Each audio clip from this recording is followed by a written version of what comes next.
நான் இப்போ படம் பண்ணாமல் இருக்கிறதுக்கும் காரணமாகிய எனது அன்பு பத்திரிகை நண்பர்களுக்கும், என்னை புகழ்ந்தவர்களுக்கும், என்னை இகழ்ந்தவர்களுக்கும்,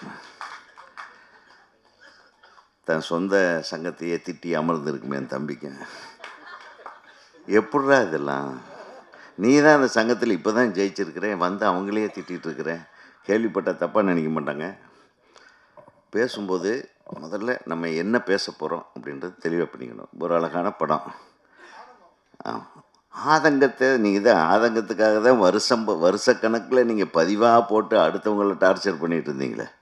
அது பத்தாதுன்னு ஏதோ எலெக்ஷன் முடிஞ்சது. இப்போ ஏன் வரலன்னு நீ நிர்வாகத்தில் இருக்கும்போது உன்னுடைய நிர்வாகிகள்கிட்ட உட்காந்து நீ அங்கே கேட்கணும்.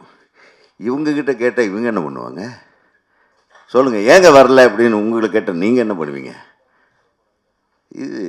இது அதுக்குண்டான இடம் இல்லை ராஜா. நான் சொல்கிறேன், நீ வந்து ஃபஸ்ட் டைம் இந்த நிர்வாகத்துக்குள்ளே வந்திருக்க, அந்த ஒரு ஆதங்கத்தில் பேசிட்டேன். பட் இங்கே பேசக்கூடாது. நீ அங்கே கேட்கணும். நான் மட்டும் தனியாக போகிறேன், என் தலைவர், செயலாளர், பொருளாளர், துணைத் தலைவர்கள், இணைச் செயலாளர்களை வரக்கூடாது. நான் அங்கே கேட்கணும். இங்கே வந்து ஒரு அழகான ஃபங்க்ஷன் நடந்துகிட்டு இருக்கும்போது திசை மாற்றி எவ்வளவு சிரமத்துக்கு நடுவில் தன்னுடைய ஆசையை நிறைவேற்ற ஒரு லதா மேடம் வந்து ஒரு அழகான ஒரு படத்தை எடுத்திருக்காங்க. அதை பார்த்து நான் எனக்கே ரொம்ப ரொம்ப ஆச்சரியமாக இருந்தேன். நீங்கள் அழகாக பண்ணியிருக்கீங்க.